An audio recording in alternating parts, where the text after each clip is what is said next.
morning, good afternoon, good evening, wherever you may be.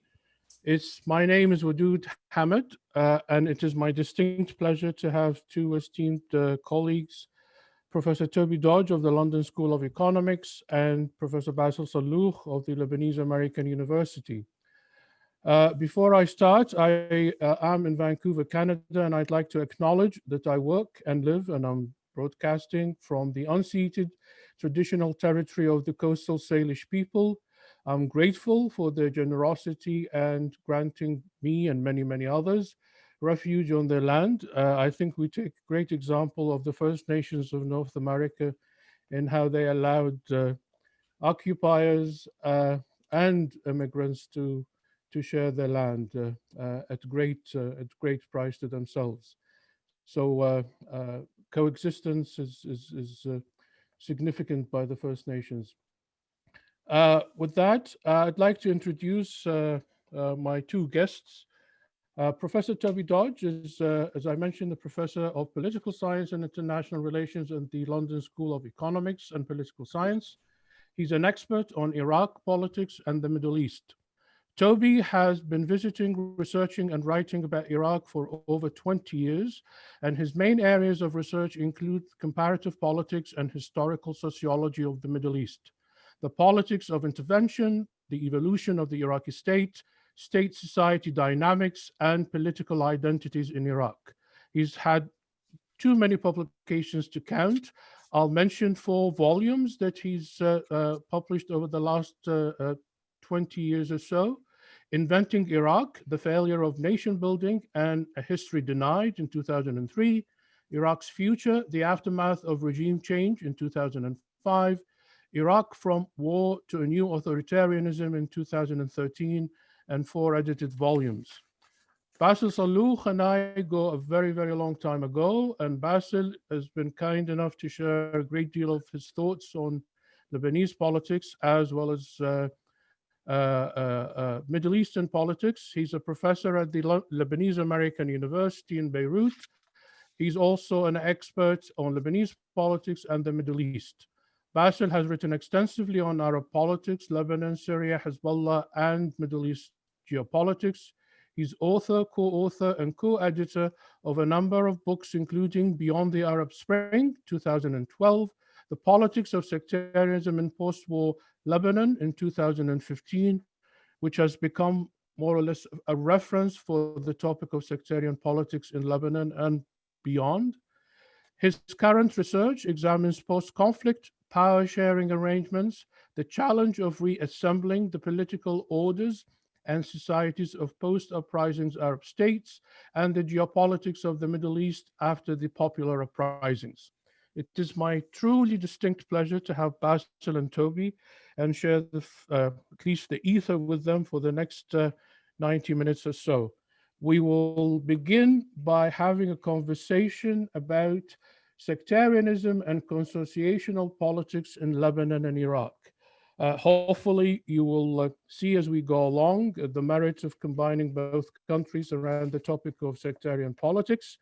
The intention is to go through a detailed, within the time allowed, of course, and not to be too boring, of the historical genesis of how, and in the format and how sectarian politics has come to be. And we will be able to take some questions from you towards the end. If you have any burning questions you'd like to share with us, please send them through the chat box, and we will open the floor for direct questions to both Toby and Bassel as we go along. Toby and Bassel, thank you so very much, and I'm grateful that you're able to join us. Thank you so much. If I may ask everyone else to please mute your phones, just to make sure that we can have as little disruption as possible. So to start with, it's now almost a century since the establishment of the states of Lebanon and Iraq by then imperial powers Britain and France.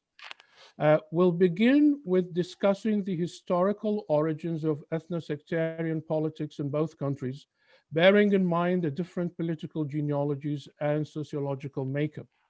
First, I'd like to pose the question to Bassel, you've written a piece a couple of months ago commemorating the 100th anniversary of the mandate. And if you would like to start the conversation of when and why did sectarianism emerge as a primary marker of political affiliation in Lebanon, then we will move into Iraq with Toby, if that's okay.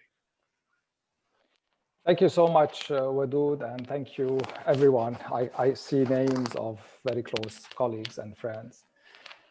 I think what we need to say about Lebanon when we talk about Arab politics is like, foundationally, Lebanon is different than most other, if not all other Arab states, in the sense that the idea of Lebanon, if you like, the idea of a country called Lebanon or an imagining called Lebanon was primarily pushed by the Maronite Church and Maronite historians. Now, usually the narrative of the origins of sectarianism in Lebanon goes back to the Mount Lebanon, to the middle 19th century Mount Lebanon, and the beginning of what Osama Maqdisi calls, particularly after 1861, a culture of sectarianism.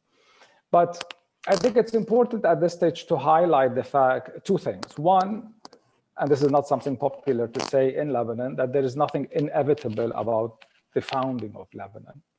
It could have gone anyway immediately after the First World War.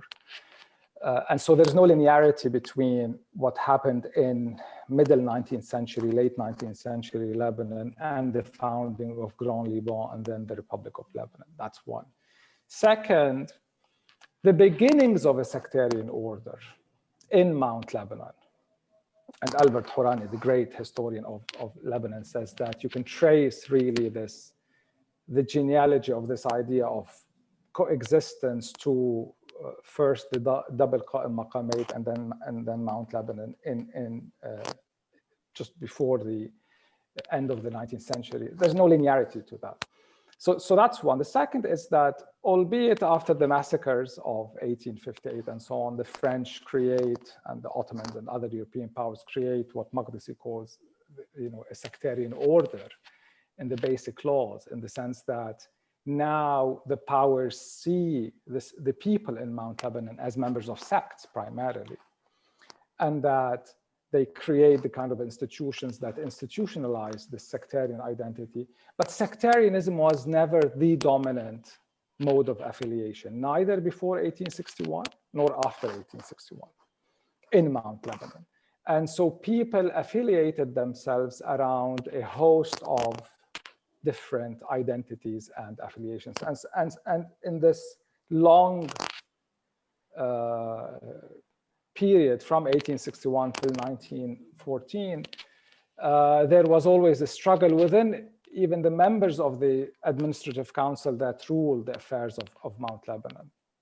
And so it's always very important to remind people today that you really cannot trace the dominance of sectarian identity, neither to the Mount Lebanon experience, nor even to the period from 1861 all the way to 1914.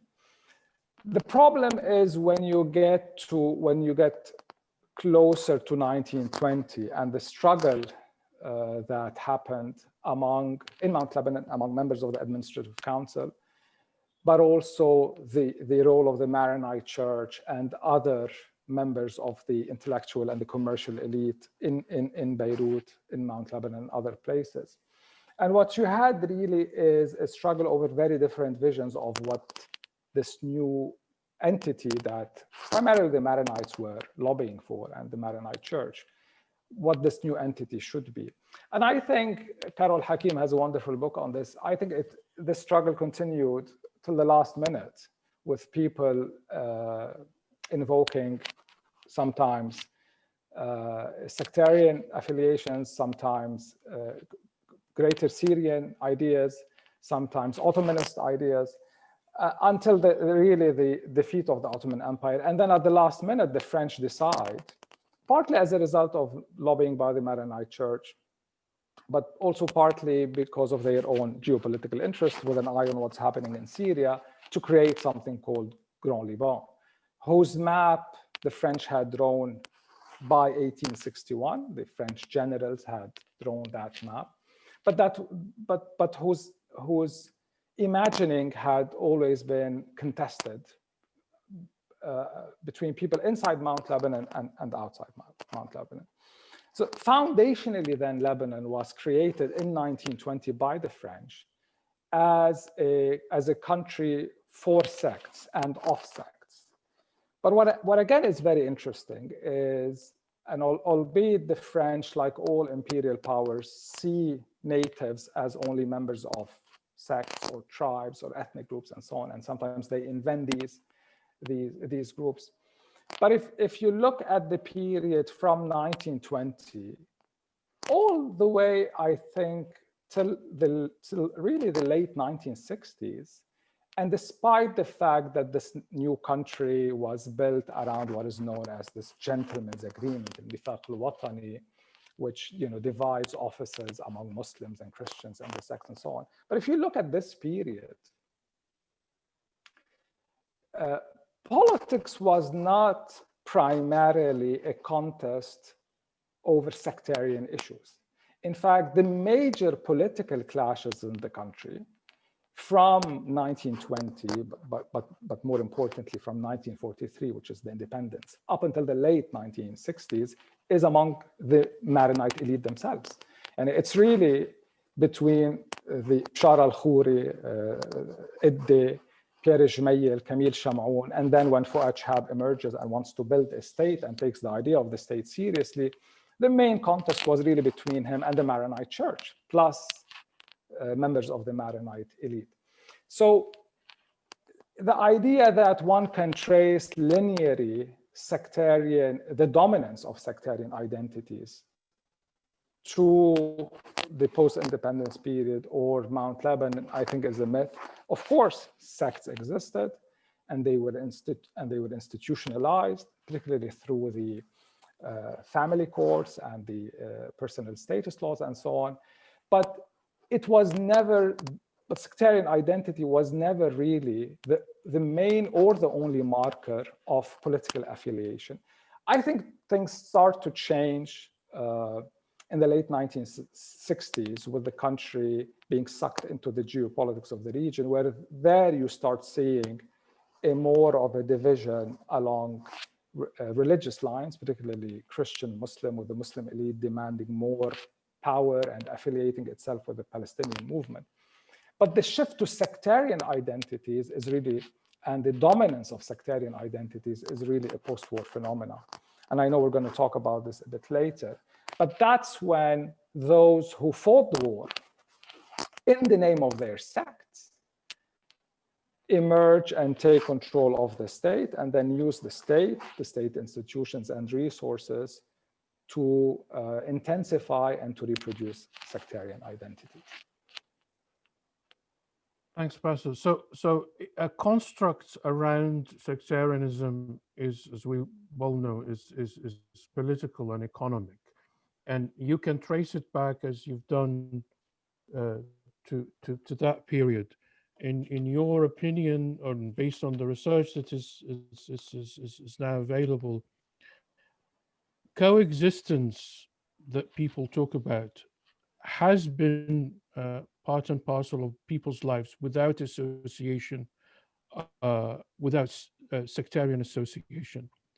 So geopolitics, as opposed to just simply the founding of the country, has become one of the main markers into the genesis of this sectarian identity. Is that correct? Yes, absolutely. I mean, it's a much more complicated story in the sense that you've always had very different imaginings of what Lebanon is. Hourani has this great essay called Visions of Lebanon, where he talks about the Maronite vision of Lebanon, the Druze vision of Lebanon, the Sunni vision of Lebanon. And then he talks a bit about this ascendant Shia vision of Lebanon. But I think these are sectarian visions of Lebanon. You've always had currents from the Mount Lebanon experience through the creation of Grand Liban, independence, throughout the war, people who have provided anti-sectarian visions of Lebanon and that are contested what are often presented as the only existing visions of Lebanon in terms of sectarian visions of Lebanon. And I think in the post-war period, and despite the way in which the state was used to reproduce these sectarian identities and visions of Lebanon, you've really had an explosion of groups and visions that contest a sectarian narrative of Lebanon. Now, that's not to say that sectarian identity is not important, or that people do not invoke it for different reasons. I think one should not confuse these two things. But to reduce everything, first of all, to reduce the history of Lebanon to just a sectarian history is wrong. Second, to reduce political dynamics to sectarian divisions is equally wrong. Thank you. If we can move to Iraq, Toby, if we review the history of Iraq over the last 4 centuries, and there are few books in English and fewer others in Arabic even. But if we look at Longrick's 4 centuries of Iraq, it wasn't particularly a sympathetic book, but he did not at all talk about the rivalries based on sect or religion. And if you look at, for example, southern Iraq, that is now presumed to be predominantly Shia, still houses some of the oldest churches in the world. And also it has had in its demographic makeup a large Christian population, and various Muslim sects, as well as others like the Sabians who've existed, the followers of John the Baptist who've existed for some 2,000 years. All of those people going all the way to the north of Iraq, to Mosul, with the coexistence of Iraqi Jews, Christians of different denominations, and Muslims. The question of identity on the basis of sect or religion hasn't been essential. Would you care to comment on this from your own research? Plus, if I may bring in 1921 and the establishment of the so-called country Iraq, although as a geography it has existed and as a people, and the enthronement of King Faisal by the British, seen as an outsider, and also perhaps in some respect, according to some writers, as the beginning of creating the us versus them. I'll leave the floor to you, Toby. Okay, thank you. I mean, it's a huge set of questions. I shall try and use a similar framework, certainly with not as much eloquence as Bassel, to kind of take in that broad sweep. So firstly, Wadood, you're exactly right. I think it would be impossible in doing extreme violence to Iraq's complex history and its population and different social movements across the country to center any form of identity, but especially religious or ethnic identity, as the kind of magic interpretive key. This would clearly be ludicrous. I would put as I'm sure you're aware, I'd put a health warning on Longrick's book, on Longrick's, all of Longrick's work, but the 4 Centuries book as well. I mean, it's a kind of classic Orientalist text, but it's also a classic justification for British intervention during the First World War and afterwards. He has this vision of one of the most classic kind of romantic Orientalist vision of one of the most allegedly fertile areas in the Middle East, left to ruin under Ottoman despotism and then somehow brought into modernity by British imperialism. So I think you can cite him, but against that background. So surely I was in Basel last year, and it really struck me that at the core of a Basrarian identity it's a knowing celebration of their own cosmopolitan heritage, where the population look down the Gulf, certainly to the other Gulf states, but beyond that to India, as well as looking back up towards Baghdad and Mosul and wherever. So you clearly have these narratives of diversity and celebration of diversity within Iraqi discourse and within an Iraqi sense of themselves. I think you see that cosmopolitanism thrive under the Ottoman Empire, but also then be transformed with the spread of Arabic literacy, with the Young Turk Revolution, and then with, I mean, if we could bookend this with two cataclysmic, incompetent imperial interventions, as you said, nodding towards the enthronement of Faisal in 1921, the British invasion of Iraq during the First World War, and that transforming after 1920 into the Mandate from 1920 to 1932, which, along with other things, the British in a kind of classic imperial sense seek to understand Iraq in divisive and very hard units of analysis: rural, urban, Shia, Sunni, Kurd, Arab. So that's the first wave in. And I think anyone who looks at the classic imperial potentate, ruler of Iraq, Sir Percy Cox, can't help but fail to compare him to Paul Bremer in 2003, and a very simplistic, reductive, uninformed understanding of the country using cliches and dichotomies. But if we have those two bookends, what we have, I think, with the enthronement of Faisal in 1921 is the bringing in of one individual, and this, anyone who studies contemporary Iraqi politics would understand the echoes of this. Britain, in 1920, Iraq underwent a massive revolt that started in the south and spread across south-central Iraq. It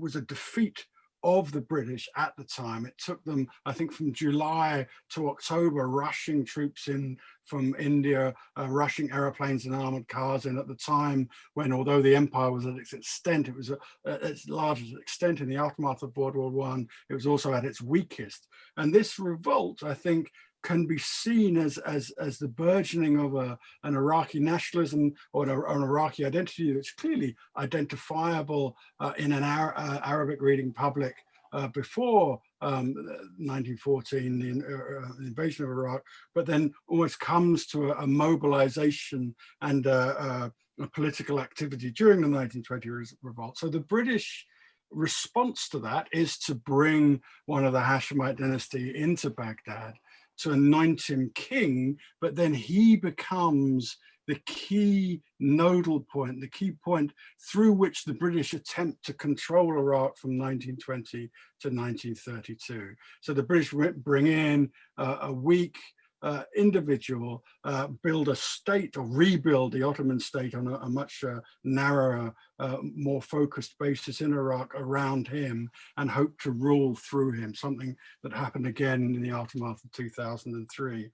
So it's on the archaeology of the Ottoman state, the Ottoman institutions, that the post-1920 Iraqi state is born, and it is born around those diversive, divided dichotomies, certainly religious and ethnic, but also rural and urban. Let us not forget that the Iraqi state in 1920 deliberately went out under British tutelage to empower a very small, unrepresentative set of rural landowners who came to dominate the politics, and empower also the so-called Hashemites, a group of former Ottoman army officers who the British brought back into Iraq. And this then uneasy governing alliance, a new elite was formed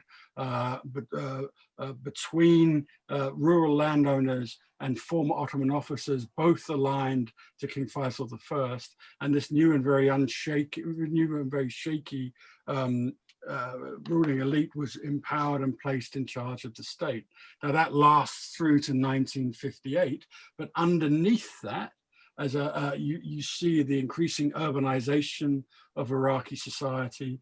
You see the increasing education of Iraqi society, and as school attendance goes up, and you see then the increasing political mobilization of Iraqis against that newly empowered ruling elite, but using different forms of identity. Rarely, I would argue, sectarian identity during this period, but very often leftist Marxist ideology. But the two driving forces would be, one, a vision of Iraq as simply a part of a wider Arab nation, and the other, a specifically Iraqist nationalist understanding of Iraq, promoting a unitarian Iraqi identity juxtaposed both against the ruling elite, but also an Arab identity. So the struggles through to 1958, and you could argue through to 1968, when the Baathists take power, are not around sectarian identity primarily. They're a mobilization of the population against the ruling elite, but also different visions of where Iraq sits. Is it a separate state within the Middle East, or is it just part of a larger Arab nation? That's brilliant. Thank you. So if I can take that further, Toby, so under the mandate in Iraq, how did the manifestations of what you mentioned affect post-independence and the movement towards establishing in 1958 an independent Iraq with its own agenda, both internally and externally? I think the first thing to stress is the new ruling elite empowered by the British under the mandate that then took control of the state after 1932 was fairly weak, both financially and militarily. The tax base of the Iraqi state, what it could extract wealth from, was very limited, because at the heart of this new ruling elite were a series of very large landowners created by the British and their understanding of rural Iraq, who then were packed into parliament, who would then vote against taxation on land, higher taxation on agricultural produce, which was the main produce at the time before the exploitation of oil came online. So you have an elite pact, if you want, between the Hashemite officers running the state and this rural landed elite dominating agricultural production that is a low tax base. And also you have periodic mobilizations against the elite, which means the elite have to increasingly depend on coercion, on violence. They're not anchored into a strong legitimating ideology. And so they come heavily to militarize their interaction with society and depend on a growing army. So it's this weak tax base, weak institutional capacity of the Iraqi state built on a very tight budget by a British empire focused on extracting wealth from Iraq, not driving it forward as their justification was under the League of Nations mandate. You have this new ruling elite without legitimacy or extended roots within society, increasingly because they can't drive a kind of modernizing state building project forward, increasingly relying on coercion. And running parallel to this, these ideological mobilizations in urban areas of Iraq, Mosul, Baghdad, Erbil, Basra, striving for a unitary identity that gives them the mobilizing capacity to remove this unpopular elite and to unite a community, but around these competing visions, the majority of which weren't primarily religious or ethnically based. And to accentuate that, in 1959, you could mobilize more than 1 million people on demonstrations on May Day in Iraq. So politics has been a marker, more or less a basic marker of association and affiliation within the country. And the institutionalization of the concept of sectarianism didn't really become so until the 2003 invasion. But before we go into that stage, I'd like to go back to Lebanon and ask Bassel, if you would care to address also during the mandate period in Lebanon, how did the mandate affect and shape independence in Lebanon in 40 when it gained independence from from French mandate, and subsequently one particular crisis that might have had some significance, if you agree, is the 1958 the first civil war. What is how did these two main events shape the politics of post-independent Lebanon?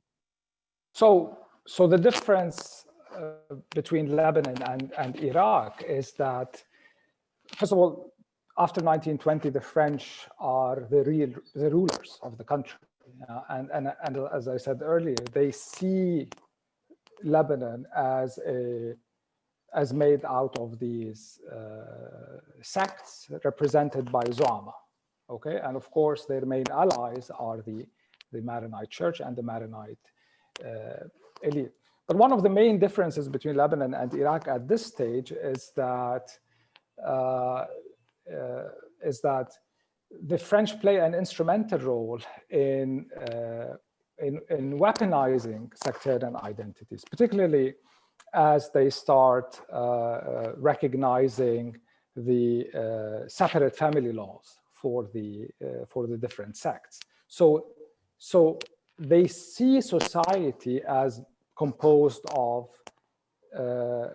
groups that are primarily identified as sectarian groups, and by giving them autonomy to administer their internal affairs, to administer their personal status laws and so on, they begin the process of institutionalizing sectarian identities. You see it also in the way positions in this young state are being distributed.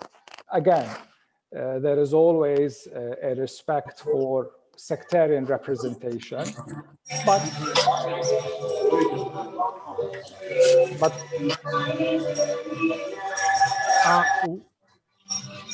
I'm sorry, if you don't mind to put your phones on mute for the listeners. Thank you. Sorry, but you see it also in the way the French distribute positions in this young state, primarily along sectarian lines, and with a preponderant role for the Maronites in government, in the administration of this new state. So two things happen at the same time, and Max Weiss calls this sectarianism from above, but also gradually there is another process that starts to take shape, which is sectarianism from below. That is, those groups, in his case, his fabulous book on the Shia, Jaffa reports, they start demanding greater and greater say through autonomy for their own religious courts. So you have two things going on at the same time. You have a institutionalization of sectarian identities from above by the French mandate, but also the Zama, the politics of the Zaim. But now also those groups that feel that they are not well represented in this new state, they also start mobilizing and using this kind of sectarianism from below process to demand more and more autonomy from the French.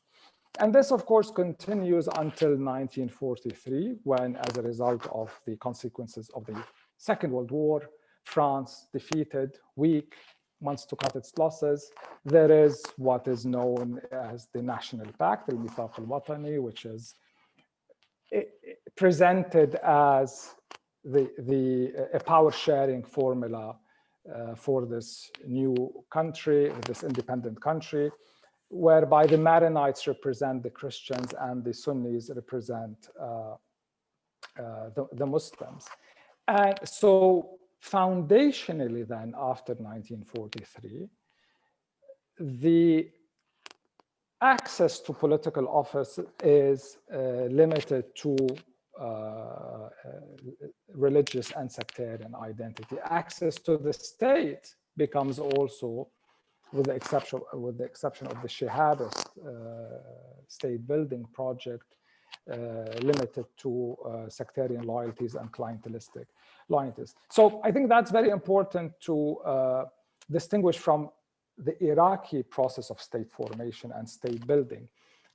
Having said that, and again, I want to re-emphasize this point, having said that, that fact that Lebanon is foundationally an example of a power sharing pact between religious groups and sectarian groups. But again, I think if you look at this period from 43 till the late 60s, the most interesting battles are not the battles between the different religious groups or the different sects. The most interesting one are within sects themselves, and primarily the Maronites. But there was always this demand by the Muslim groups that we are not well represented in the government. And that is true, because Grand Liban and later independent Lebanon was created to reflect a certain 1920s, 1930 demographic balance in the country, which starts to change by the late 1950s and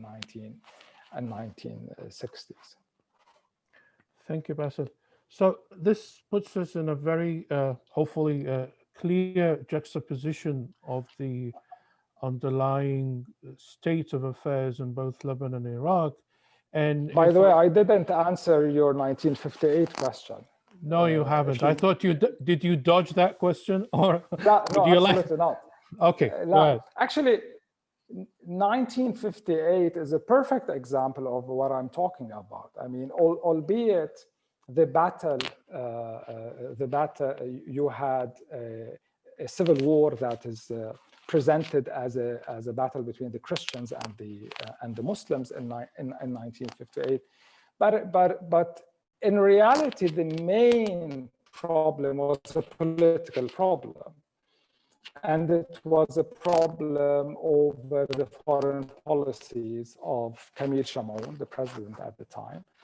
And again, those policies came not just from the Muslim groups, but also from the Christian groups.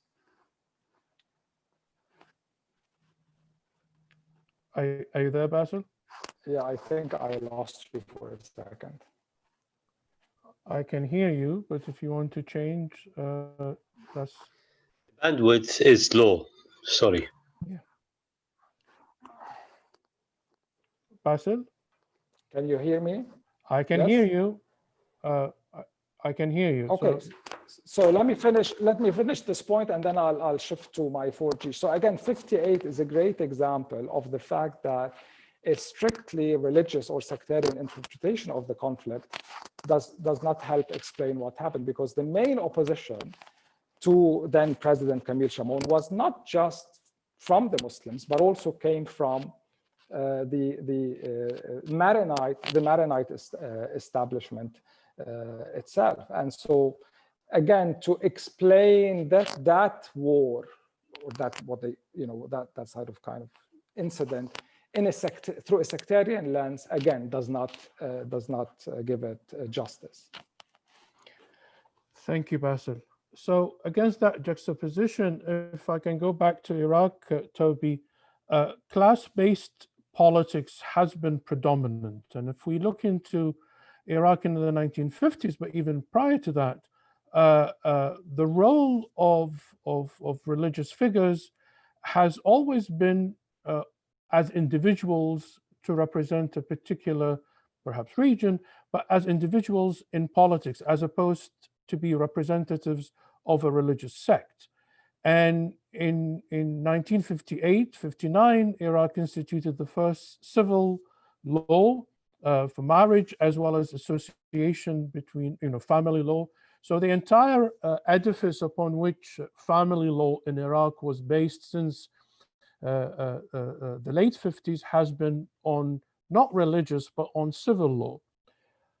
If we go forward to the 1950s, it's during the late 50s particularly with the struggle between the Ba'athists that represented, at least in the climate of Iraq, the right wing and the communists, the emergence of the utilization of religious figures, and particularly of the Shia Marja'iyya, the Shia sort of Vatican, if you like. The first incident was perhaps, and I'd like your comments on the genesis of that. The first incident was in the 50s when they prompted a senior figure from the Marja'iyya, Muhsin al-Hakim, who is incidentally the grandfather of the current Ammar al-Hakim, who's been head of one of the religious parties. The last name is called Al-Hikmah, to claim and put forward a fatwa that communism or affiliation with communism is anathema to the Islamic religion, and so on and so forth. So the Ba'athists brought in to purpose their own ends the role of religious establishment into politics, which remains to be class-based as well as purely political. And we saw that manifest itself in various ways after '68.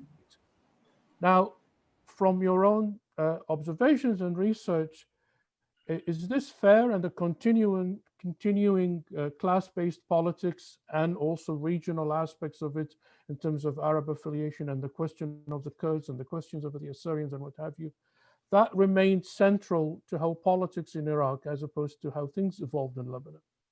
Would you like to comment and address this, please? Sure. I think it's a fascinating period. I think if we take the period from 1958 to 1968, I think we have some of the most highly mobilized moments in Iraqi political history, probably running up to 2019 and the mass demonstrations then. So this is clearly a historical watershed. The monarchy is removed, as you said, the May Day parades of 1959, the Iraqi Communist Party at the forefront of both a political but also a cultural ferment, innovative, largely urban, I would argue, poets, writers. You have this sense of a huge, largely secular, focused on Iraq, a sense of possibilities.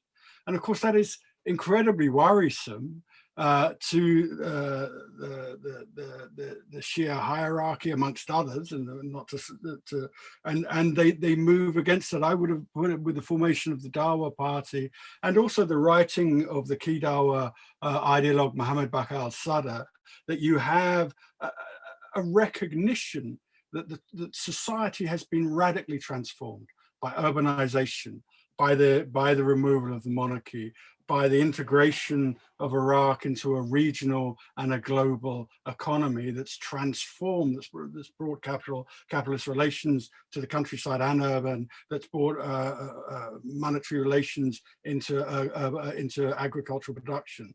So this is a society in massive transformation, throwing up huge possibilities for the Iraqi Communist Party, but also huge threats to the Shia ulama, the mujtahids, and they respond to that, and they seek to mobilize as the junior scholars, the students coming into the holy cities are declining, as the ulama itself is shrinking. They feel a big sense of threat. And it's through the formation of the Dawa party and the writings of Mohammed al-Sadr that you see their attempts to regain a foothold or regain their influence in Iraq's political field. And I think Mohammed Bakr al-Sadr's writings, our philosophy, our economic system, clearly very deeply influenced by his interaction with Marx, with Western sociology, or with European, American, Anglo-European sociology. He's trying to both understand their attraction to the working class of Iraq, but also counter that attraction with a reworking of the Mujtahid's approach or their explanation of Shia Islam, and trying to make it once again central and relevant to the majority of Iraqis? Thank you. So we go through the period of 68 and beyond, and the Ba'ath gain power over Iraq. The development in the country is fundamentally secular. It is not until 1991 and the subsequent sanctions where you see the, if you like, the ascendancy of religion in Iraq. It becomes essential because the sanctions have debilitated the functioning of the entire country, but mostly the middle class.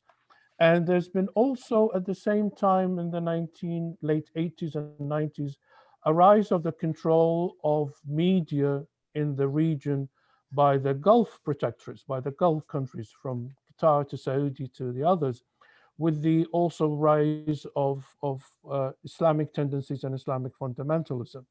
So fast forward from what you've described, what was happening in the 50s and 60s in Iraq, purely secular, purely class-based. In 2003, and it is an excellent juxtaposition between Percy Cox and Brahma III, how they functioned, and it seems almost just about a century later, not much has been learned, but I guess imperial powers are the same. The aspect of invincibility is what guides the role. So in 2003, the affiliations that never dreamt of being the case in Iraq, you have even the Secretary General of the Communist Party being presented to a governing body that was established by Brahma as not as secular or as a representative of a secular movement or a communist movement, but as a representative of a Shia sect. So if you can take us, Toby, to how institutionalized sectarianism has been forced on that country since 2003, and also with the writing of the 2003 to 5 Constitution, please. Let me jump back firstly for the 68 to 2003 period. I mean, the Ba'ath Party certainly had a commitment to a secularism, their own ideology transformed from a commitment, or at least on paper, to Arab nationalism to a much more Iraqist nationalism. So you had a kind of fluid ideology which was driven by circumstance. But you must also think, as you said, the great blow to Iraq's body politics, to its society, to its economy, to its state institutions, was the aftermath of the 1990 decision to invade Iraq. Now, a few things were happening at this time. Iraq was put under some of the harshest economic sanctions ever imposed by the international community on a state. They were meant to bring Saddam Hussein to the negotiating table, or in fact, remove him. What they did was make the Ba'athist regime in some ways more coherent, focusing on what it needed to do to stay in power, and hit the Iraqi population in horrific ways. But also at that time, in the aftermath of the 1991 uprising, when the Iraqi army was driven out of Kuwait, you had the Ba'ath Party for a while engaging in overt sectarianism in its attempt to understand why it lost nearly two-thirds of the country in that 1991 uprising. You have Saddam Hussein pushing the faith campaign, centralizing Islam, but a very specific reading of Islam in his attempt to broaden out his base to kind of re-legitimize his regime. So as we come towards 2003, you could argue with the impoverishment of Iraqi society, the weakening of the state, but also the Baathists finding of an Islamism in themselves, the seeds for what happened after 2003, the lines for what was going to happen were already being laid. As well, of course, we should give massive blame to American imperialism after 2003, but we should also note that in 1992, in the aftermath of the 1991 uprising and the aftermath of the expulsion of the Iraqi army from Kuwait, a group of exiles met in Salahadin in the north of Iraq and came up with the Salahadin quotas or the Salahadin formula.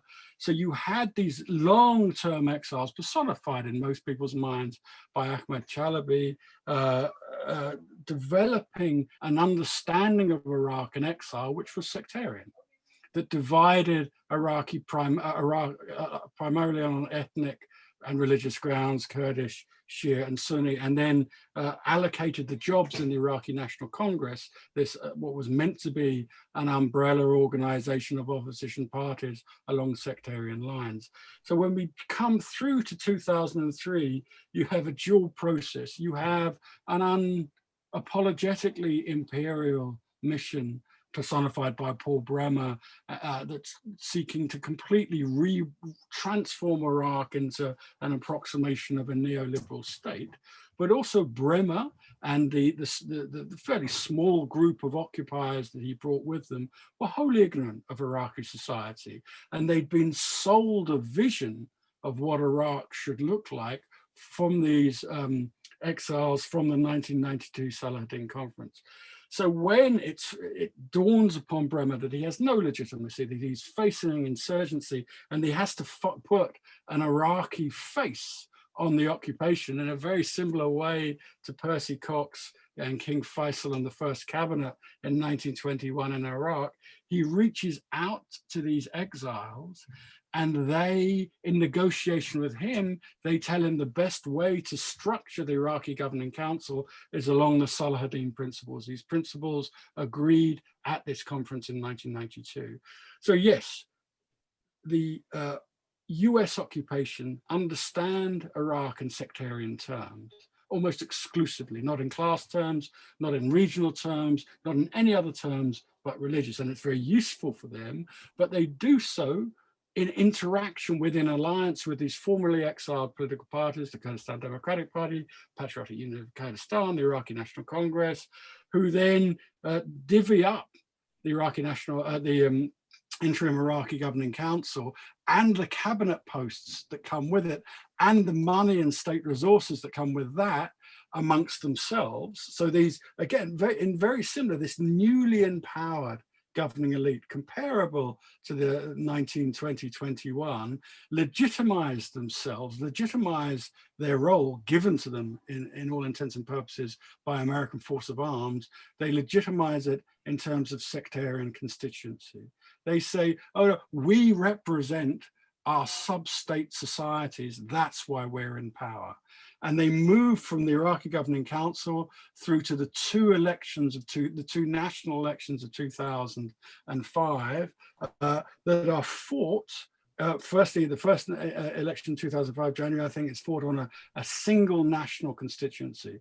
We're on a closed list electoral system with large electoral coalitions.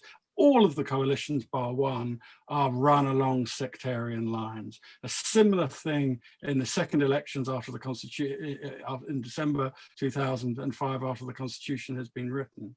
So if you're an ordinary Iraqi and you don't recognize yourself as a member of a religious grouping or a member of an ethnic grouping, where do you go? Where do you vote?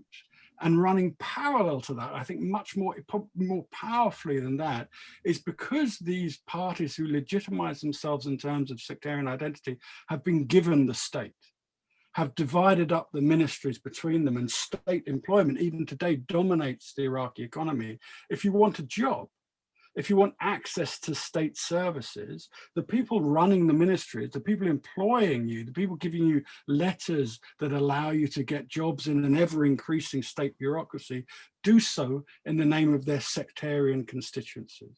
So Iraq is sectarianized from above, through the seizure of the state or the gifting of the state after this imperial invasion by the Americans to the formerly exiled parties who dominate the state and attempt to legitimize that in the name of the sectarian division of Iraqi society. Thank you. That's brilliant. So the production of sectarianism and the reproduction and regeneration of a sectarian system, which Lebanon has been practicing for a very long time. So Bassel, if you would care to take that point of how elections and the production of sectarianism from above has allowed for the regeneration of the system itself and buttressing basically the economic basis of its own sustenance. Yes, but before that, I want to backtrack because the same dynamics that Toby's talking about in the 1960s happen in Lebanon. That is, society is now being mobilized, greater education, greater mobilization, and so on. And so the state that was created in 1920 and gained its independence in 1943, that the politics of the Zaim you had is now being challenged by new forces. And this is across the Arab world. And so inside almost all the religious groups, you have new emerging forces and more new radical ideas. So you see it with the Lebanese Communist Party, you see it with the Syrian nationalists, you see it with the Kataib Party. We forget that they were actually a challenge to the established Zama at the time, with Musa Sadr and so on. So the Zama, the pre-war political elite is now challenged by newly mobilized populations. And of course, they are primarily mobilized along socioeconomic lines. And this reaches its apogee really in the labor movement strikes, the student strikes, and so on in the early 1970s. So you had this challenge to the system along socioeconomic lines. The other thing that should be highlighted is the structure of the pre-war political economy, which is dominated primarily by the Christians and their domination of the banking sector, the cartels, and so on. Now, we are, we're jumping across very complicated periods, but what the war does is it creates, a new elite and new challenges. And then once you come out of the war, and once the Ta'if agreement is negotiated, and now you have, we go into the post-war period, then you see very similar dynamics to the ones Toby was talking about, in the sense that now the state and the political economy of the state is going to be deployed by the post-war elite, by the post-war sectarian elite, primarily, to do a number of things. One, to generate wealth for themselves. But second, to mobilize people and incentivize their partisans and their clients along primarily sectarian lines. And so you see, for example, under the label of reconstruction, al-a'mar and silm al-ahli, peace, you see the state and the state institutions colonized by sectarian representatives or former militia who present themselves as representatives of their sects. Government spending assumes a sectarian logic rather than a kind of a developmental or infrastructural logic.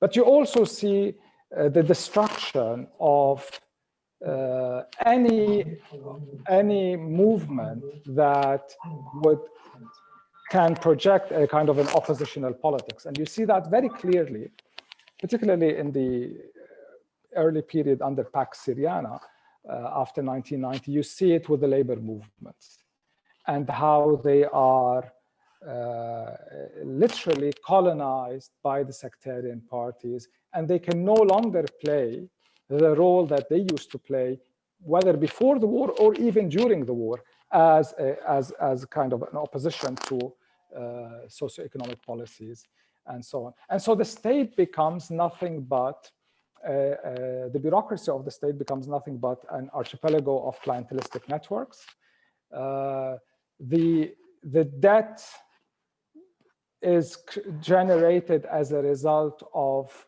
the need to finance reconstruction, but more importantly, finance the bloated public sector.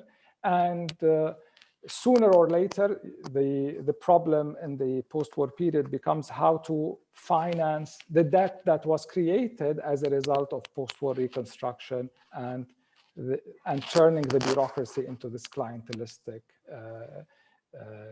networks. And in many ways, there is a direct line from the policies that were made immediately in the neoliberal policies, but also the populist policies that were created immediately in the post-war era to the crisis that we are living through right now. So on that note, neoliberal authoritarianism that had, if you like, a new phase post the 1991 Taif Agreement, and the clientelism that was really become a very clear component of the economic dimension of the sectarian regime. How did that continue to regenerate and manifest itself in recreating the system in Lebanon, going all the way to the current crisis, to the explosion of the port and what have you? Oof. So that's a very interesting question, but I think, and we have to be sensitive to the tension that existed in the post-war period, and particularly when Rafiq al-Hariri comes to power.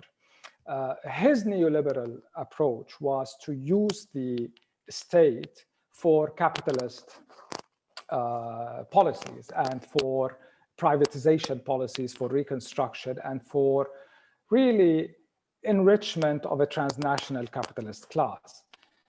But the sectarian, the kind of post-war sectarian elite's view of the state was to use the state as nothing but a clientelistic base, as nothing but a source for clientelistic recruitment into the public sector. So much so that today we have, I mean, the numbers is that, you know, between employees and retirees and so on, the public sector amounts to close to 300,000 plus employees. But the convergence of these two approaches, Hariri's reconstruction and the PEG, and the vision, the way the post-war sectarian elite used the state to enrich themselves personally, but to also create these clientelistic networks along sectarian lines, meant that by the late 1990s, really, and early 2000, the post-war political economy was in crisis. And nothing could sustain it, nothing could allow you to continue with this model, except the injection capital inflows. Only that allowed you to pay for the PEG, pay for the budget deficit, and pay for your imports. And so as long as the balance of payments was positive and more money was coming into the country, either through aid or through remittances or what have you, than money going out, you could lubricate the system. And Lebanon is one of those very few countries in the world that benefited from the 2008 financial crisis, because a lot of Lebanese all over the world sent their money to Lebanon because they knew that the Lebanese banking system was not exposed to derivatives and to real estate outside the country. And I think this was the lost opportunity. I mean, that's when, had you had a kind of a rational administration of the country, we should have started turning the economic model and the political economic model away from the kind of service-based, clientelistic-based, frontier-based economy into something much more productive. But everyone got used to the PEG. Everybody got used to state spending. Everybody got used to, albeit in different ratios, abnormal rates of consumption, and it was a lost opportunity. And so once by 2011, the balance of payments starts turning negative, then the whole system starts collapsing. And it is estimated, for example, that from 1992 till 2017, around $280 billion entered the country through capital inflows. Around 250 billion of those were paid for imports. And so you can see the lost opportunity that the country missed. But as I said, after 2011, then that's when the structural problems of the model that was created in the post-war era by Rafiq Hariri, but also by the sectarian by the former militia elite, starts to crumble. And we are now living the natural end, albeit in a very tragic way, of that political economic model. On that very dire note, we move to Iraq and to try and see really what you've described that had taken place over perhaps 3 decades or more is happened in a relatively much shorter period of time in Iraq. And Toby, if I can address 2 points that I'll ask you to elaborate on. The clientele state that was created, particularly, I think it was fermented and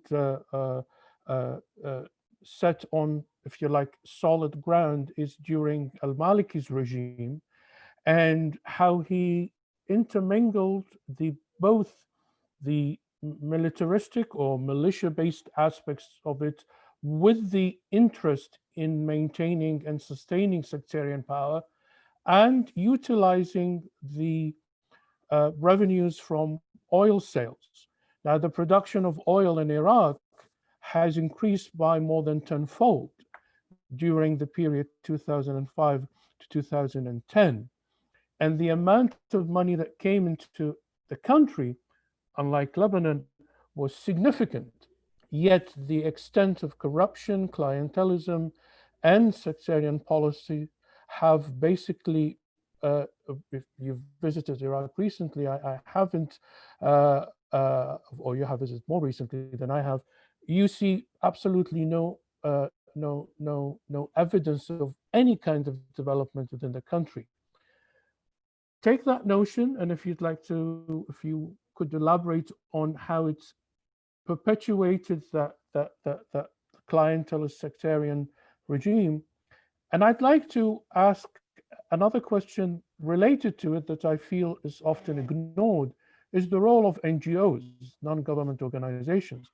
It has become an industry, and people have written about NGOs extensively. Perhaps the most prolific and critical writer has been Professor Arturo Escobar from North Carolina State University, has done exceptional work in examining how NGOs have come to, put it bluntly, destroy indigenous societies. In the case of Iraq, we've seen an incredible amount of wealth during this period, or at least revenue from oil, that has also been funneled by NGOs to practically serve their own purposes. I mean, in addition to, one can discuss what the role of NGOs are in the first place, but to continually support the existence of this sectarian system. So I'll leave it to you, Toby, if you care to address both. Right, so I mean, 3 basic questions. The notion about the clientelistic state, the role of Nouri al-Maliki as prime minister, and then the role of where all the money gone, and the role of NGOs. The imagery that Bassel summons up of an archipelago of clientelist networks instead of a state is particularly apt and very powerful for Iraq. That the whole system was deliberately meant to disaggregate the state, its ministries, and share it amongst the 6 or 7 formerly exiled political parties, who then asset stripped the ministries that they gain control of in governments of national unity, twice in 2005, 2010, 2014, 2018. And then it either goes offshore in public greed, but much more intriguingly then goes into their own networks of patronage to solidify a fairly small section of the population's fluid alliance with these party bosses. So from that point of view, you have two main vehicles for corruption. The first is payroll corruption, and we see the massive expansion of those on the government payroll from 2003 until today, but we also see the massive expansion of what they're being paid. So you have a tenfold expansion of the money being spent on the public payroll, which is broadly unproductive in as much as, because so much money goes into wages, that the state itself cannot regenerate, institutions can't be rebuilt. But what stops that expansion of state capacity is the second and much more major vehicle for party political corruption, which is contract fraud. The head of the Integrity Commission from, I think, 2004 to 2006, when Maliki drove him out of the job, called contract fraud the mother of all corruption. And the reason for that is that every week, any government minister signs hundreds of contracts for his ministry. But of course, it isn't the minister himself, it's the director general, the so-called private grades, the senior civil servants surrounding the ministry, which surrounding each minister, that raise, tender, sign and pay these contracts. And what's happened, and this happened under Maliki, and I'll get to that in a minute, is these senior civil servants also became divided amongst the political parties and then placed in each ministry. So each minister is aligned to a party, but the senior civil servants he has to work with are aligned to all the major parties. And those senior civil servant positions are negotiated after each election. I think 500 were negotiated after the 2018 election. And they're so important because they become the wellhead or the spigots for state corruption. Contracts are awarded to those business people close to the parties. Either then the contract isn't acted upon at all, or substandard work is done, and the senior civil servants and the ministers protect the substandard contractors from being brought to book for being responsible for their work. This is the main vehicle for the massive bleeding out of state revenue into corrupt networks, into this archipelago of clientelistic networks, and back to the parties, and in a lot of cases offshore to property, to conspicuous consumption elsewhere, or into the party networks. So you have the state being disaggregated, the cabinet being fractured, and the prime minister, before 2006 at least, specifically designed to be a weak coordinator, not the first among equals in any cabinet system. So Nouri al-Maliki comes into this system in 2006, elected by the party bosses, because his party, the Dawa Party, doesn't have a militia, because it's seen, ironically at the time, as being non-threatening.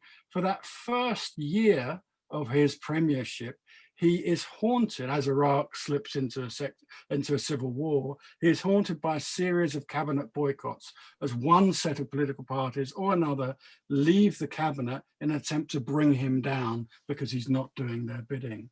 So what he does is disinter a Republican era law which allows him to appoint senior civil servants as his proxies in the ministries. So what Maliki is doing is building a network from the Prime Minister's office, expanding the power of the Prime Minister's office through the ministries below the level of the ministers themselves, to try and hold his government together, hold the state together, but centralize power in the Prime Minister's office, turning the Prime Minister under his 2 terms from a very weak individual and the Prime Minister's office to being nothing much, expanding the Prime Minister's office and its power to be at the heart of a network of power, which then knits together these archipelagos of clientelistic networks and brings them back to the prime minister's office.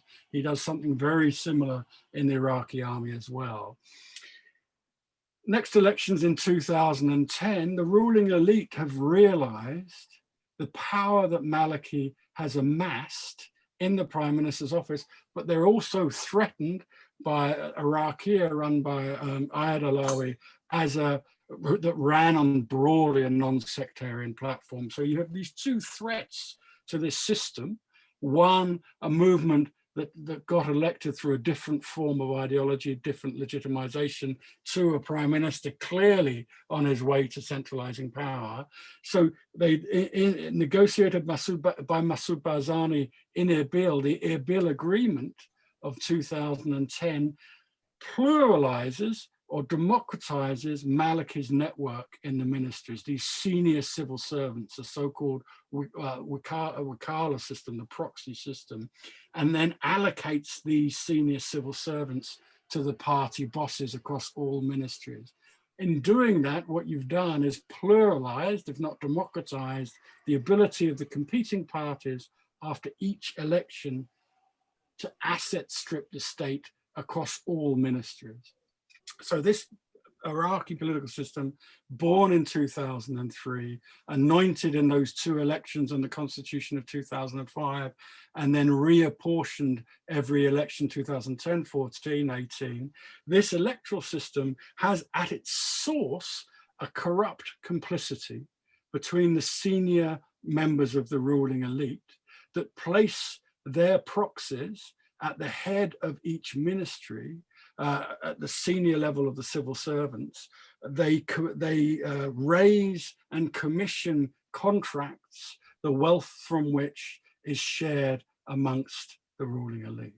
Now, what does this do? This means that the state is incoherent.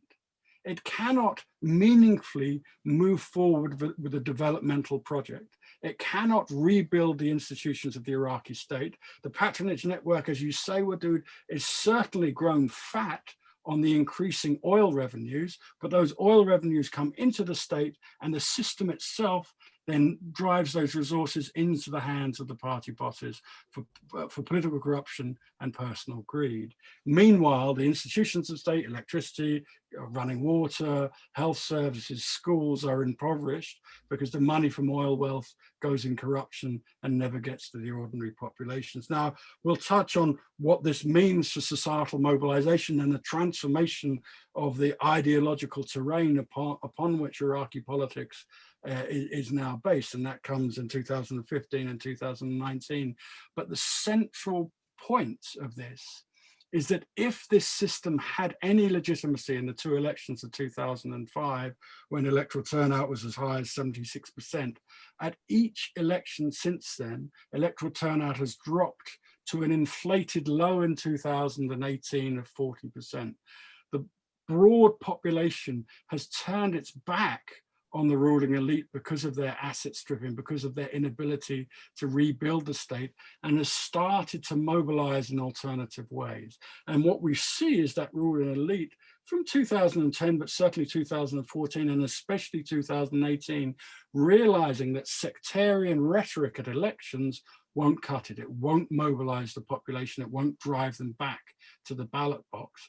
So overt sectarian rhetoric in electoral campaigns has declined, but covert sectarian kind of dog whistle, subliminal sectarianism is still there, but it doesn't work to mobilize the population and to deliver them to the ballot box. So this very system, still very much thriving, is now underpinned not by any reference to supposed sectarianism, but by overt and increasingly damaging coercion. Thank you. How in that context do you also see the role of NGOs, international NGOs, in, if you agree, in buttressing the very sectarian system that exists in the country, whether it's in Iraq, and also perhaps we'll discuss that with Bassel in Lebanon?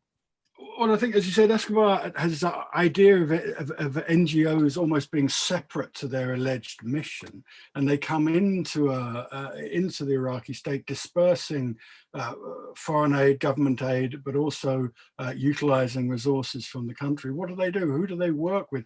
Who are their main entry points into Iraqi society? Now, there are some exceptional NGOs run by ex-members of the Iraqi Communist Party that I can think of that have done really good work in educating, mobilizing the youth, seeking to fight against corruption.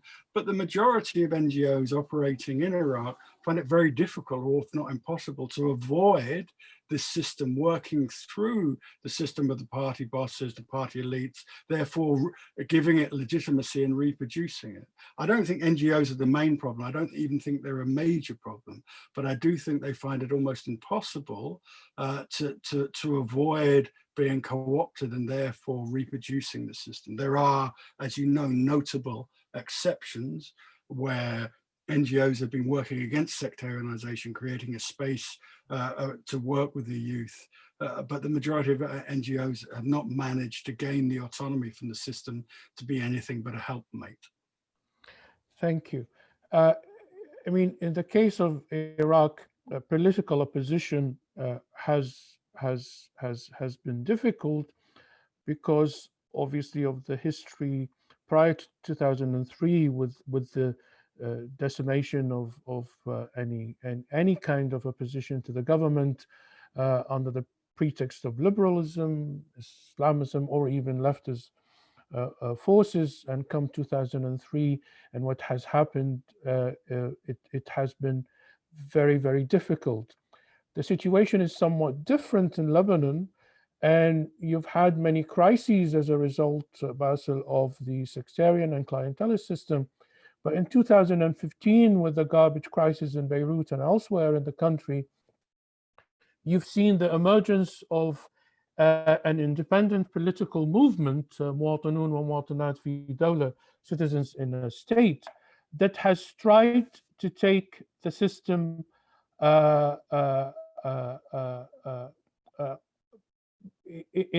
in a major way to combat it, not only in terms of organizationally, but attempts to create some potential solutions to deal with the economic problems. Would you be able to address the creation of the independent political movement, the role, the challenges that it had met, and also what came up to October 17th, 1919, with the popular movements that sprang across the entire country? So all of the things that Toby talked about in terms of the corruption, the clientelism, the incentivizing sectarian identities and avenues into the state are the same in the case of Lebanon, post-war Lebanon, with one exception: the music stopped.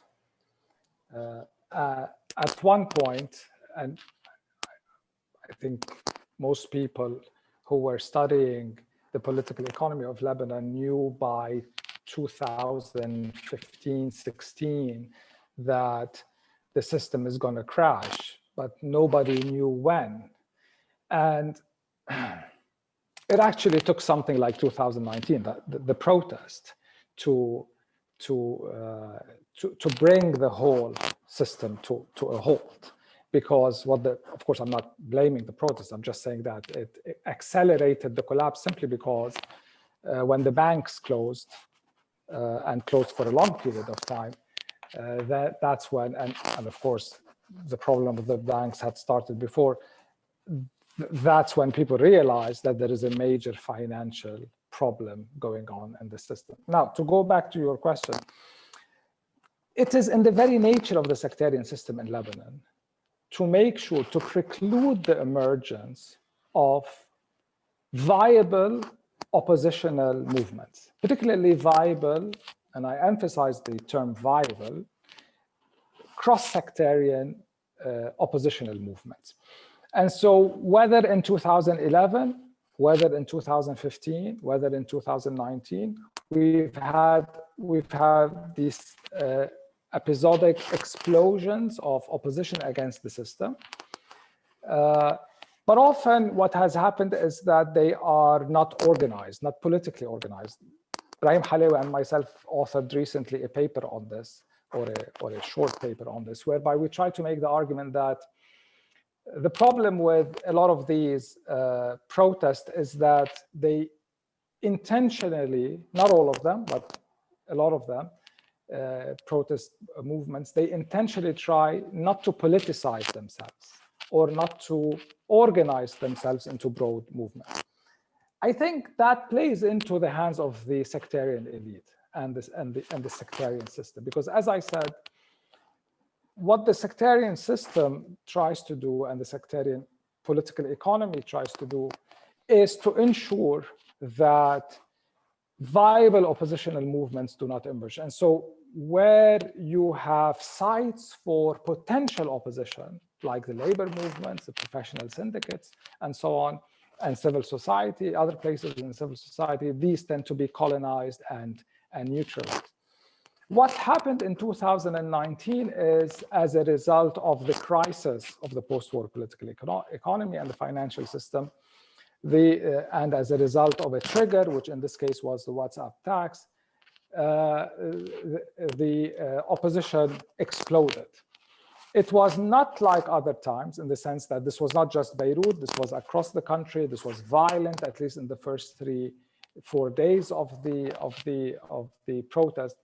But then gradually it settled into a scenario that we had seen before, whereby particularly the new movements, the younger generation, resist any kind of broad coalition, any kind of agreement on a broad platform, fear that any kind of emergence of a leader would lend the protest into co-optation. Now, what MAF tried to do, I think, is that they tried to bring back politics into the protest and intentionally politicize themselves. It's very interesting. Sharif al-Nahas never uses the term civil society or NGO. He is specific on this issue that we are a political party. And I think that's an attempt to bring back politics into opposition, because as long as opposition is NGO-led, then I think the sectarian elite is comfortable with that. Now, of course, the problem is that we are now living a tremendously difficult and tragic economic crisis. And so a lot of NGOs have emerged, and they are playing a very important role in helping people survive. And so what do? You tell them, no, you shouldn't do this because this would indirectly help the political elite. Of course, you cannot do that. And so the system, this is why things are so complicated, because the financial, economic collapse that we are going through, I think makes a lot of people vulnerable and will make a lot of people fall back to the kind of entrenched sectarian networks that the sectarian parties have. That is a dilemma for NGOs. But there are a lot of NGOs that have played an incredible role in, for example, trying to organize the protest, but more importantly, a humanitarian response to the port explosion. But my greatest fear is that the political elite will weaponize the financial and the socioeconomic crisis we are going through, because they know that as people become more miserable and as the socioeconomic conditions intensify and become more difficult, a lot of people will fall back on their sectarian networks for help. NGOs will find themselves in this weird situation where they have to help people, even if this means getting some pressure off the shoulders of the sectarian elite. But the NGOs, particularly in Lebanon, have basically created a comfortable system. You're absolutely right. Of course, they do provide some assistance to those who need it, but this assistance is not flowing at a rate nor does it arrive at every needy person's door without perhaps some kind of a string, and also it creates a culture not only of dependence, because those people feel that they can try and get something from this NGO or this other NGO, or a particular setup or an organization that might be religious or otherwise, or obviously sectarian as well. But in addition to creating a culture of dependence by the populace, for those who are in NGOs and feel that they are doing something, it really constrains them into a job. It's not a question, and I think this is something that both you and Ibrahim Halawi have addressed. It it does not allow them to genuinely move towards dismantling the system and creating a system that is, or at least begin to create something that's going to defy the status quo. Absolutely, but I want to be very careful, because I don't want to be misunderstood in the sense that we are blaming everything on NGOs. As I said, there is a fine line between doing something as an NGO or as a member of an NGO, because you really feel that, particularly now in this present situation, you have to do anything you can to help people who are suffering and who are cannot make ends meet. $100 today, Wadood, goes a very long way in Lebanon, and I've seen people queuing to get $120 from INGOs, because that goes a long way. Yeah. So again, the dilemma is, do you tell them not to do it because that's not political? But I think the other thing is I think the recognition now that is emerging, particularly after the port explosion, that NGO work is not enough. You need political organization, and I think this is the model that Mamafet tries to present. But you need to do this political organization when the Titanic is sinking. That is the greatest challenge that people who are trying to invent new ways of mobilization and organization to contest the sectarian system are facing today. How do you do it when we are going through very difficult socioeconomic conditions? And as I said, my greatest fear is that, given the dilemma that the political elite face concerning reforms and the need to undertake reforms in order to allow for money to come from the outside, my greatest fear is that they will resist reforming the system, and they will feel very comfortable as the country slides into more and more misery. I think perhaps we might agree that reforming the sectarian system, whether in Iraq or in Lebanon, is practically impossible, and against the backdrop of the economic challenges, the cultural difficulties that people are facing, even as simple as a single mother unable to have custody over her child because of whatever ruling the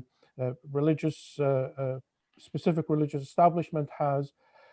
Against the backdrop of all of these things put together, with economic difficulties being paramount, people have gone to the streets. I mean, in Lebanon since the early 2000s and continued after 2015, in Iraq in full force, primarily from around 2015. However, political organization has been inexistent. And many of the revolutionary young who want to have change, in the case of Iraq, nearly 1,000 people died. The concept of a political party or an organization is almost anathema to what they want to do, because to them automatically that is going to lead some kind of coexistence with the regime, with the sectarian regime, that is, and acquiescing to whatever conditions and rules they're going to put in. So you have a double-edged sword where people want change and have complete disrespect and disrespect of the actual political system that governs over them. Yet, and there are some exemptions of it, like I mentioned, Mawtoun Majanat in Lebanon, but in Iraq, there is no political organization. How do you see, Toby, perhaps we start with you, if that's okay. How do you see a possible way out from this Titanic that Bassel so eloquently put, and is so scary to even imagine? How do you see a possible way out, a systematic way to get the country out of where it is? Knowing, I think, also perhaps agreeing that the sectarian system is not a fact that has to be in place in those countries, is a construct, much like race, and how people have seen race and sectarian relations, is a purely political, economic, and social construct that is put down from above. So, yeah, not an easy question, to put it mildly. I think I would start by identifying probably two different modes of protest in Iraq. So from as early as 2009, possibly even earlier, you have spontaneous grassroots mobilization, especially in the south of Iraq, around service delivery and the lack of electricity. I think they reached, and then you have something parallel, which would look more like civil society mobilization, especially in Baghdad. You look at the days of rage around 2011 with trade union, civil society organizations, and these two, if running parallel, they come together, I think, in 2015, and then one dominates the other in 2019. So for those who don't know it, in 2015, in the autumn of 2015, after a young protester was killed outside a power station in Basra, a massive wave of protests came to Baghdad. You had over 1 million people on the streets of Baghdad during the premiership of Abadi. And if you look at the research that's been done between 2015 and 2019 protest movement, the 2015 protest movement was somewhat older, it was more representative of existing civil society organizations, and the Iraqi Communist Party, I think, took an increasingly leading role. Now, I think what's been tragic is that that movement, to put it frankly, was co-opted and came into an alliance with the Sadrist movement for the 2018 elections, which took away the legitimacy and the capacity and the space that that movement had. What's different about 2019 is it was, again, another spontaneous explosion of anger and rage, primarily amongst young people, primarily, again, directed at the transparent corruption and of the ruling elite and the failures of the post-2003 system. And as you were saying, to a large extent, it refused to organize into over nationwide, it refused to move from local grassroots organizations, social movements, to overt political organization. And the reason it did it, similar, I think, to what Bassel was saying, is that it recognized both the personal danger, but the political danger. Personal danger, as we're seeing, from October 2019, there has been a well-planned campaign using state resources and militia resources of assassination. Senior leading members of the protest movement have been murdered in their homes, on the streets, have been assassinated, and no one has been brought to bear. No one has been brought to justice for those crimes. That's with state complicity, I think you'd argue. But also these young protesters have recognized the dangers of co-optation, looking at the 2015 movement, have refused to organize and come into what we could see as kind of classic political parties, or even to solidify their social movement, as far as I understand it. Now, that is a tactic, but I don't think it's a strategy.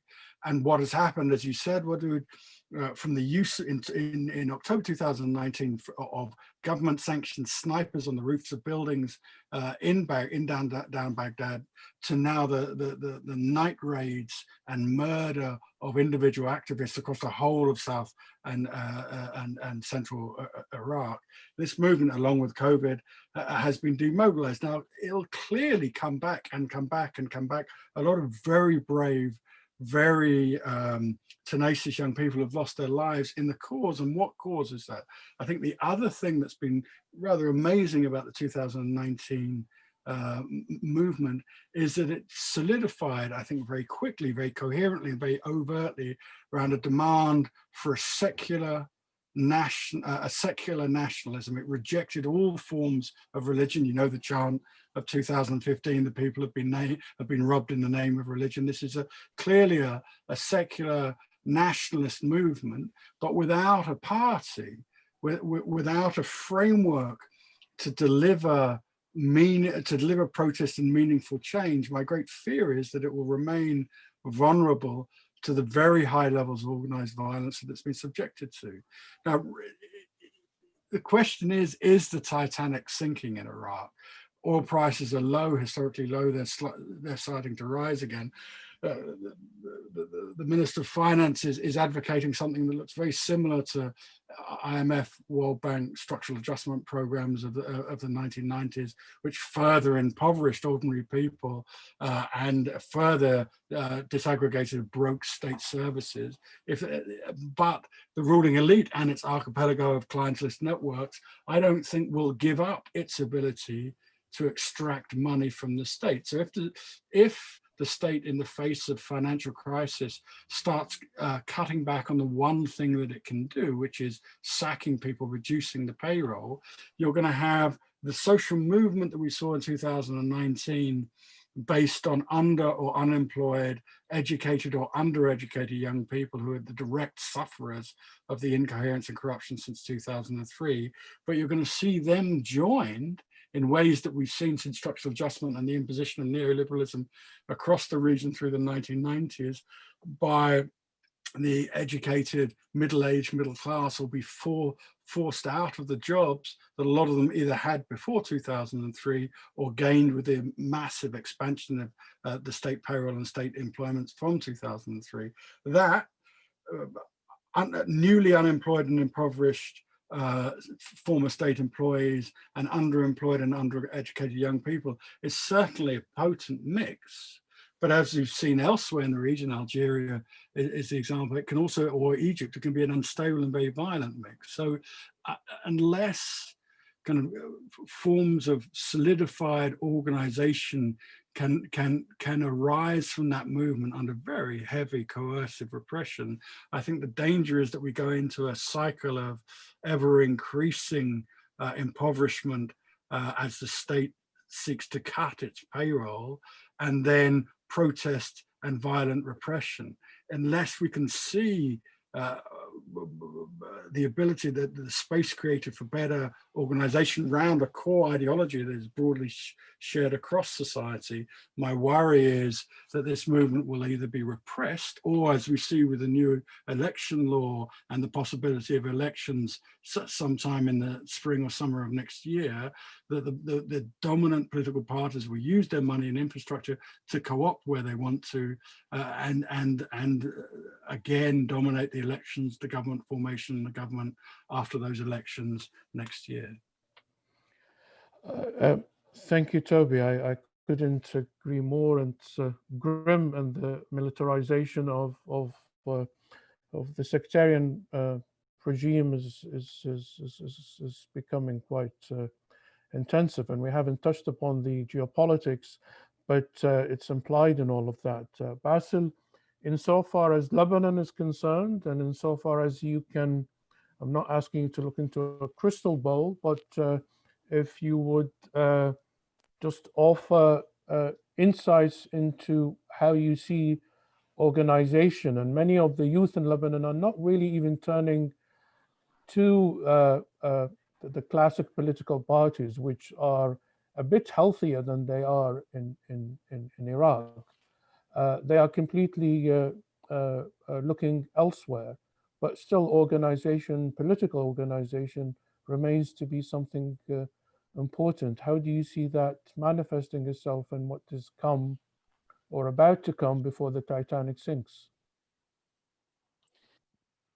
I think similar to what Toby was saying, the greatest fear of the political elite in this country now is that any kind of reform, any kind of lifting of subsidies that they might do will lead to for the street to explode again and for people to rise again against them. And that's why I think since the outbreak of the COVID-19 crisis till now, the different sectarian parties have been very busy organizing their communities for the day after the Titanic sinks. I think Hezbollah have proven to be the most organized and capable in that respect, in the sense creating the kind of survival strategies that the community, their partisans and their core community can depend on. I think this is what is worrying all of the different political parties. And that's why you see them trying to kick the can as further along as they can. I think the main question as we move forward is what will happen the day after a professional, quote unquote, professional or technocratic cabinet comes and agrees with the IMF on a series of reforms in exchange for help from the outside, financial help. What will happen when they start undertaking the kind of reforms that the IMF is demanding? And I think, as I said, the greatest fear of the political elite is that this will cause another explosion, and so they're trying to avoid it. The problem with political organization is not unique to Lebanon and Iraq. As Toby said, this is part of a bigger picture. But the dilemma there, the challenge there is how can you deal with the state that you hate so much? And that without entering that state, there is no hope for you to try and change it. Can you do this without violence? I think that's the million-dollar question. Thank you, Bassel. Bassel and Toby, I am grateful to both of you for your time, for talking with me and for the audience who listened. I would like to open it to anybody who has questions. This is a very, very complicated discussion and topic, as you can imagine. We've tried to touch upon the genesis of really sectarian system. And if there's any one conclusion I would like to have is sectarianism as it's a political and economic structure, much like racism, and it has its benefactors, and it has primarily the very people as those who get hurt by it continually. People are trying to stand against it, from Lebanon to Iraq to elsewhere, but particularly in these two countries that have suffered a great deal over the past century, and yet they have some of the most wonderful resources, natural, human. One cannot but feel incredibly saddened, but also encouraged by the will of the young. So on that note, I really thank you sincerely, Bassel and Toby. I'm grateful for giving us your time. And if anybody has any questions, please feel free to pose them directly to either Toby or to Bassel, or share them on the chat.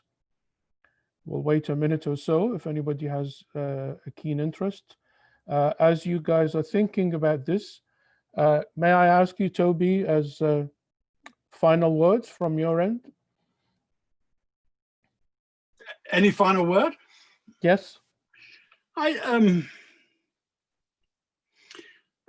Just to frame what you said about frame it in a global or an international sense, that Iraq was invaded at the tail end of a decade of what was being called a decade of intervention, the 1990s, and a lot of the the kind of neoliberal, liberal peace building techniques that were tried elsewhere and failed were tried in Iraq. So, of course, if anyone is to blame, primarily to blame for the current mess in Iraq, it is the United States and what they put in place after the invasion. But then I suppose that only gets us so far, as we've seen the United States' involvement and influence over Iraq has ebbed and flowed from 2003 onwards. And I think then we have to point to the current ruling elite with their diverse parties, but their universal commitment to sectarianism, their corruption and their use of violence as the key agents perpetuating the system and killing Iraq's young people. The one thing I would leave you with is a moment of optimism. I think the October Revolution in 2019 showed that the mass majority of people, certainly the mass majority of young people, do not share the ideological blinkers, the sectarian justification, and rallied around, and a lot of them sacrificed their lives around a commitment to a secular Unitarian Iraqi nationalism. And I think that's a very strong note of hope for the future and the young population of the country. Thank you, Toby. Bassel, any last words? Well, I wish I could be this optimistic, but I think the context is very different here in Lebanon. As I said, I mean, the greatest fear and the greatest danger that we're facing now as a result of this overlapping economic, financial, banking crisis and so on is the loss of a certain kind of Lebanon, a Lebanon that we did not like for all its inequalities and disparities and so on, but we wanted to celebrate as a place for mutual coexistence and so on. I fear that the political elite is more than willing to sacrifice that kind of Lebanon for their own survival. But at the same time, I think what we learned from 2019, that when people challenge the system, when people challenge the political establishment, with political organization, so they can do so much. But again, the problem now is the kind of socioeconomic conditions we're living through, and so many people have left the country because after the port explosion, because of the difficult socioeconomic conditions. Thank you so much, Bassel. Toby, I think it's time to thank you again. Once again, thank you so much for giving me and giving the audience a time and an opportunity to learn more about both countries. For the audience, it's a pleasure, Bassel. Thank you for everyone who joined, and I wish everybody good health, safety, and perhaps a kinder 2021. Thank you so very much. Thank you. Thank you, Wadood. Thank you. Thank you, Wadood. Bye. Thank you. Bye.